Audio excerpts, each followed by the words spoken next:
Solar industry blast में मृत हुए 9 लोगों के परिजनों को प्रत्येक कुटुंब अपनी कंपनी की ओर से 50 लाख और कंपनी की ओर से परिवार के एक व्यक्ति को नौकरी मिले, ऐसी मांग राज्य के पूर्व गृह मंत्री और एनसीपी नेता अनिल देशमुख द्वारा की गई। असं आहे, ही घटना तुम्ही सांगितलं या वर्षातली ही तिसरी घटना आहे। आता 2 महिन्यापूर्वी एक इसम तशाच मृत्युमुखी पडला, त्याच्या पहिले सुद्धा अशा घटना झाल्या। वारंवार अशा ज्या घटना घडतात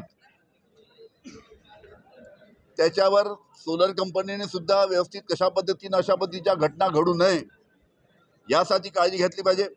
त्यासाठी राज्य शासनाने त्यांच्यावर काहीतरी नियम लागू केले पाहिजे। एक्सक्लुझिव्ह डिपार्टमेंट आहेत राज्य शासन केंद्र शासनाचं, त्यांनी त्यांना नियमावली करून दिली पाहिजे की या पद्धतीने तुम्ही ह्या सर्व गोष्टी हाताळल्या पाहिजे, जेणेकरून पुढील काळामध्ये अशा घटना होऊ नये आणि दुर्दैवी लोक मृत्युमुखी पडू नये या दृष्टीनं कंपनीने सुद्धा पावलं उचलण्याची आवश्यकता आहे।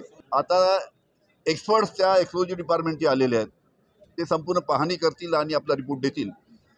पण सोलर कंपनीमध्ये काम करणारे जे कामगार आहेत ते कामगार सोलर कंपनीच्या मॅनेजमेंटवर अतिशय नाराज आहे। त्यांची पिळवणूक त्या सोलर कंपनीमध्ये केली जाते अशी त्यांची तक्रार आहे। या बाबतीत मी काल अतिशय त्या ठिकाणी आक्रोश होता।